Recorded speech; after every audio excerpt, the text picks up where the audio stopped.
Welcome to this video. Today we're looking at linear regression essentials, some of the basics of linear regressions. And this is example number 2, which implies there was an example number 1 on a previous video. I encourage you to check that video out as well. So let's see what we've got in this particular example. So the table to the left shows male life expectancy in years and female life expectancy in years for a number of different countries in 2013. And below we can see a scatter plot that's been constructed from this data.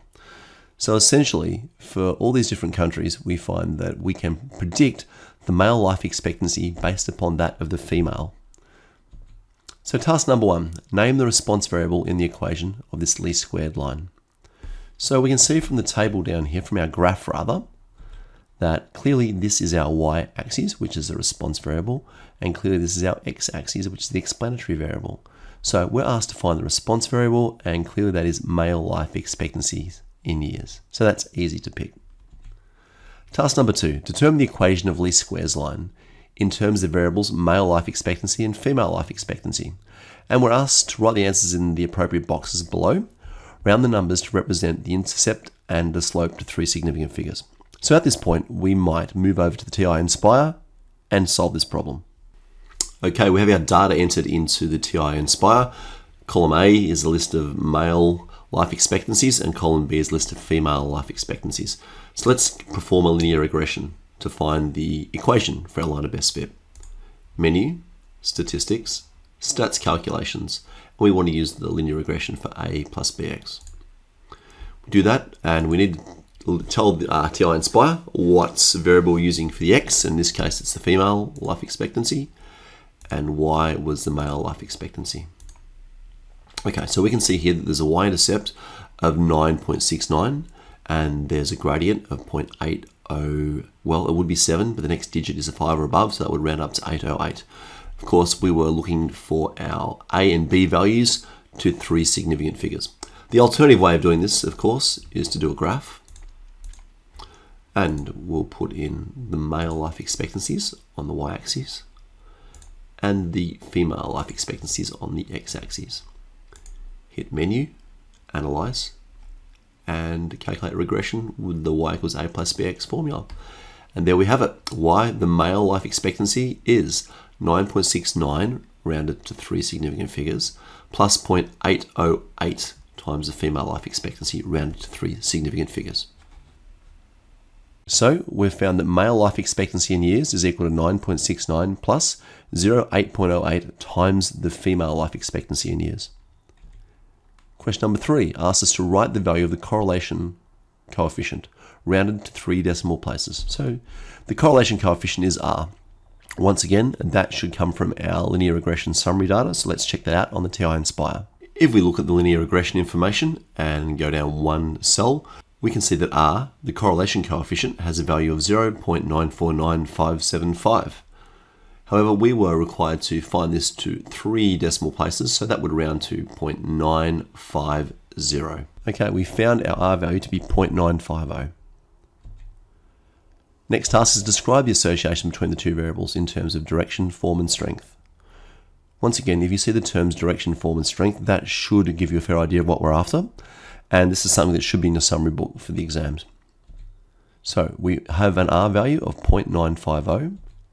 And on our visual representation of the associations associated with the correlation coefficient, we can see a 0.950 is way over to the far right. So this represents a strong positive association. And from the scatter plot earlier, we know it's linear as well. So we can conclude that there is a strong linear positive association between male life expectancy in years and female life expectancy in years. Task number 5, write the value of the coefficient of determination, which, as we know, is the R squared, rounded to 3 decimal places. We could have taken our previous R value, the coefficient of correlation, and squared it, or alternatively, we could go to our TI-Nspire and check out the summary information on linear regression. From our linear regression summary, you can see we have a value of R squared here, the coefficient of determination, to be 0.9017. Now we're rounding that to 3 decimal places, so that'll be 0.902. So we know the R squared was 0.902. Task 6, interpret the coefficient of determination in terms of male life expectancy and female life expectancy. So here's the information we have. the R squared, the coefficient of determination, is 0.902. We know the response variable was the male life expectancy, and we know the explanatory variable was the female life expectancy. Here's our generic statement we can make whenever asked to interpret the coefficient of determination. So this is something that should be in your summary box. So it states that we can conclude from this that R squared is a percentage of the variation in the response variable can be explained by the variation in the explanatory variable. Looks a bit wordy at the moment, but let's substitute in our values. So first of all, we can conclude from this that 90.2% of the variation, now this is achieved by looking at the R squared, which again goes from 0 to 1, and converting that from a decimal to a percentage. So we times it by 1 to, not times it by 2, we move the decimal place by 2, which is the same as timesing by 100. So we move the decimal place 2 spots to the right when we multiply by 100. That gives us a value of not 0.902, but 90.2. So we can conclude from this that 90.2% of the variation in the male life expectancy, the response variable, can be explained by the variation in the female life expectancy, the explanatory variable. So there's our final interpretation. We can conclude from this that 90.2% of the variation in the male life expectancy can be explained by the variation in the female life expectancy.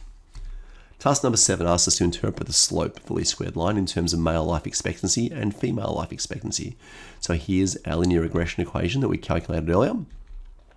And again, a nice standard recipe-based response. So on average, for every extra explanatory unit of explanatory variable, the response variable will increase or decrease by the gradient response units.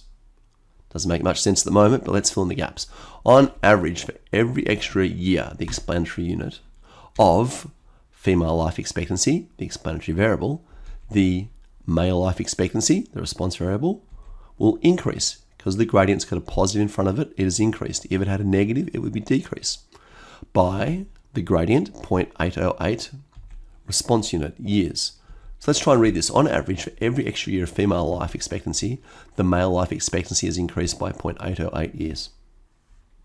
Task 8, interpret the y-intercept of the least squares line in terms of male life expectancy and female life expectancy. So here's our regression line. Here's a standard response. A explanatory variable of 0 explanatory unit has an expected response variable of y-intercept response units. Doesn't make much sense, but let's give this a go. Again, this is something that should be written down in one summary book. So a female life expectancy, the explanatory variable, of 0 years, the explanatory unit, has an expected male life expectancy, response variable, of the y-intercept 9.59 response unit years. So again, if we interpret the y-intercept, we can say a female life expectancy of 0 years has an expected male life expectancy of 9.59 years. Finally, one particular pair of data points from the table stated the female life expectancy of 71 years has a male life expectancy of 70 years. And we want to calculate the residual of this data set to 2 decimal places. First of all, let's calculate the predicted male life expectancy for a female life expectancy of 71 years. So if we were to substitute in our female expectancy of 71 years into our linear regression equation, we would be able to predict the male life expectancy in years. And that comes out to a value of 67.06 years. Finally, we want to work out the actual residual for a female life expectancy of 71 years. So to work out the residual, we take the actual y value and subtract from it the predicted y value. So the actual y value for this was 70 years for the male, whereas the predicted value was 76.06 years, leaving us with a residual of 2.94 years. To get a better visual of this, let's consider graphical representation by the TI-Nspire. From our male versus female scatter plot, let's now add a residual plot. So menu, analyze, residuals, and show residual plot. Okay, so we can see now that for a female of 71 years, a corresponding male has a life expectancy of 70. Okay, now that's above what the line predicts. The line predicts something less than 70. When we check our residual plot here, this says a female life expectancy of 71 generates a residual of 2.97. It means the life expectancy of this male at 70 is 2.97 above the linear prediction. Okay, now that residual of 2.97 is slightly higher than the 2.94 that we calculated using the regression line. And that once again is because the regression line is rounding to 2 decimal places, whereas the calculator, the TI-Nspire program, has unlimited decimal places to increase its precision. As always, thank you for watching this video. Please, I'd ask you to like, share and comment. And if you'd like to, don't hesitate to subscribe. Thanks once again for watching.